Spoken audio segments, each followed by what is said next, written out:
తెలంగాణలో ఉద్యోగ సంఘాలు తమ ఉనికిని ఎందుకు కోల్పోతున్నాయి? గతంలో లాగా ఎందుకు పోరాటం చేయటం లేదు? తెలంగాణ ఉద్యమంలో హడావుడి చేసిన ఉద్యోగ సంఘాలు ఇప్పుడు ఎందుకు సైలెంట్ అయ్యాయి? ఉద్యోగ సంఘాల నేతలు పార్టీల వారీగా విడిపోయారా? ఉద్యోగ సంఘాలు సైలెంట్ కావడానికి ప్రధాన కారణం ఏమిటి? అసలేం చర్చ జరుగుతోంది? మరిన్ని అంశాలు ఈ స్టోరీలో తెలుసుకుందాం.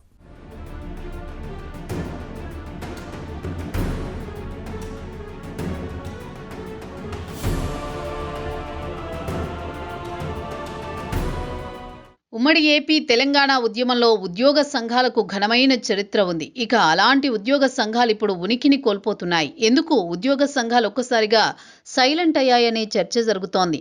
తమ హక్కులు, డిమాండ్ల సాధన కోసమే కాకుండా ప్రత్యేక రాష్ట్ర సాధనలో కీలక పాత్ర పోషించిన చరిత్ర ఉద్యోగ సంఘాలకుంది. గెజిటెడ్, నాన్ గెజిటెడ్ ఉద్యోగ సంఘాలు ఉండేవి. ఉద్యోగ సంఘాల పోరాటాలకు అప్పటి ప్రభుత్వాలు సైతం దిగివచ్చిన వారి సమస్యలు తెలుసుకునేది.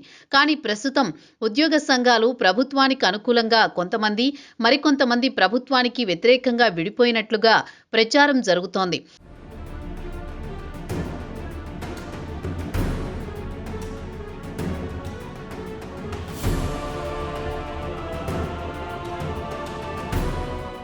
ఇక ఉద్యోగ సంఘాలు తమకు కావలసిన డిఏలు, పిఆర్సీల కోసం ప్రభుత్వాన్ని డిమాండ్ చేసేవి.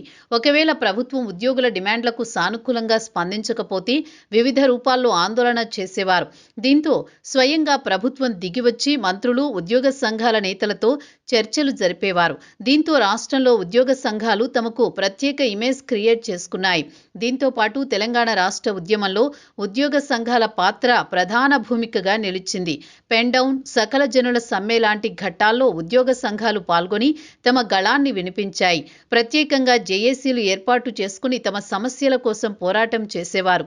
ఉన్నట్లుండి ఒక్కసారిగా ఎందుకు సైలెంట్ అయ్యారనేది చర్చనీయాంశంగా మారింది.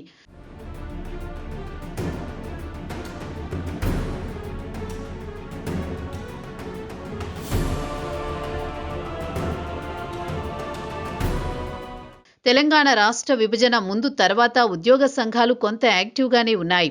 ఆ తర్వాత మాత్రం నామమాత్రంగా మారాయి. కేసీఆర్ సీఎం అయిన తర్వాత ఉద్యోగులకు డిఏ, పీఆర్సీ లాంటివి ఇచ్చారు. కొంతమంది ఉద్యోగ సంఘాల నేతలు రాజకీయాల్లోకి వచ్చారు. ఎమ్మెల్యేలు, ఎమ్మెల్సీలు అయ్యారు. ఆ తర్వాత మంత్రి పదవులు చేపట్టారు. రాష్ట్ర ప్రభుత్వంలో కీలక బాధ్యతలు నిర్వహించారు. కానీ ఒక్కసారిగా 2016 తర్వాత తెలంగాణ ఉద్యోగ సంఘాల నేతలు యాక్టివ్గా లేరు అనే చర్చ నడుస్తోంది.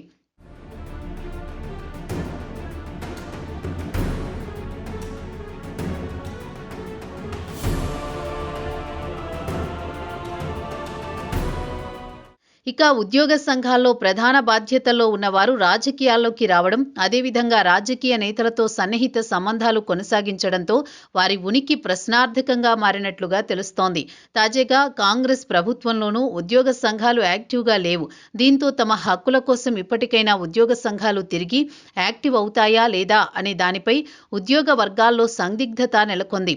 మొత్తానికి ఉద్యోగ సంఘాలు ఇప్పటికైనా తిరిగి యాక్టివ్ అవుతారా లేక నామమాత్రంగానే మిగులుతారా అనేది చూడాలి.